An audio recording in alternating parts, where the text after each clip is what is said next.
Bonjour à tous et à tous, bonjour à tous les suiveurs et à tous les inconditionnels de Grégoire Omnisport. Doomu Gaynde Njaay warul tiit warul ragal. Donc bienvenue dans cette revue de presse européenne. Donc gis nañ ne Cutrone ak Pezzella ont été contaminés par le Covid-19. Donc gis nañ Italie joueurs yi ñuy continuer di contaminer. Les deux joueurs de la Fiorentina ont été testés positivement au Covid-19 et le club annonce la nouvelle dans un communiqué officiel. Donc Cutrone ak Pezzella ñoom ils sont atteints de coronavirus. Donc Vinicius Junior a recalé le Barça en 2017. Donc en 2017 donc dans une interview Vinicius nee na dafa bañoon ñëw équipe nationale ñëw fële ca FC Barcelone. Donc c'était juste après mon retour du championnat sud-américain U17 en 2017 nee na dafa tojoon championnat bi.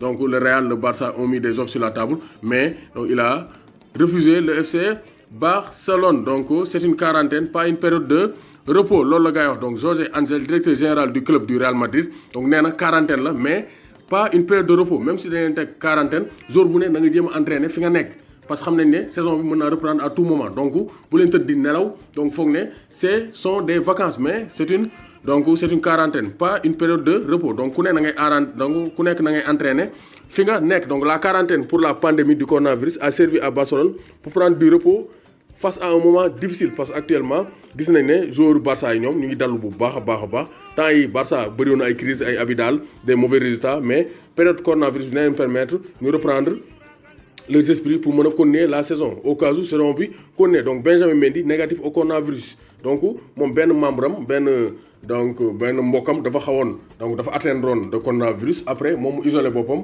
ñu dem quarantaine mais dafa yu bañ ko testé. Donc gis nañ ne Benjamin Mendy amul virus bi, il n'a pas le coronavirus parce que gars yi dañuy jël ay mesures quarantaine la mais après dañuy def ay tests mais Benjamin Mendy n'est pas atteint de coronavirus. De même que Paulo Dybala moom aussi donc moom aussi il n'est pas atteint de coronavirus. Donc Golovin rempile avec l'AS Monaco. Donc Golovin, Alexandre Golovin, le russe prolongé un contrat juste avec l'AS Monaco jusqu'en 2024. Donc David Moyes fële ci Angleterre coach West Ham dañ ko quarantaine. Donc Alaves en quarantaine après 2 cas positifs dans l'équipe. Donc Alaves aussi fële ci Espagne am nañ 2 cas positifs. Donc vraiment Covid-19 bi mu ngi lëmbee Europe. Donc gis nañ ne aussi donc Argentine River Plate refuse de jouer par peur du coronavirus. Donc River Plate un des clubs les plus populaires dafa bañ a jouer donc à cause du coronavirus. Donc ñoom aussi vraiment dañoo ragal a jouer à cause du coronavirus. Donc gis nañ ne coronavirus bi vraiment c'est partout. Donc Israël aussi dañoo suspendre seen championnat à cause du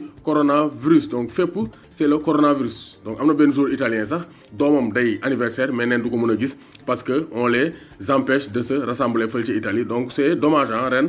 Donc vraiment c'est une surprise ce coronavirus et ça fait fureur en Europe. Donc coronavirus prive Eriksen de logement. Donc le joueur de l'Inter vivait dans un hôtel qui a décidé de fermer ses portes. Donc Eriksen actuellement amul fenn fu mu dëkk à cause de la quarantaine en Italie. Donc amul kër parce que ba mu jógee Angleterre ñëw Italie ba léegi yàggul. Donc hôtel la dëkkoon moom actuellement il erre.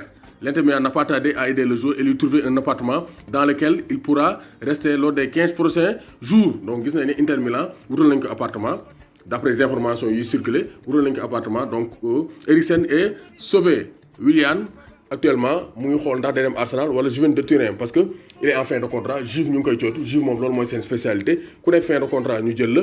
Arsenal aussi ñu ngi koy jéem a indi du côté de Londres pour indi un peu d'expérience dans l'équipe de Mikel Arteta. Donc Arteta jox na ay nouvelles nee na il sent bien et il sera bientôt de retour. Ne ñu ngi koy toppatoo bu baax virus bi def ko dara même s'il est atteint mais il va bien. De même que Callum Hudson-Odoi ne il va bien et il y a pas de danger. Nee na j'ai eu le virus au cours des 2 derniers jours mais quand même je récupère en suivant le protocole et en m'isolant de tout le monde. Nee na dafa isolé wu te mu ngi suivre les instructions ñu ngi koy faj ndànk-ndànk. Donc il va bientôt être de retour. Donc loolu la Callum Hudson-Odoi wax. Doomu Gaynde Njaay warul tiit warul ragal.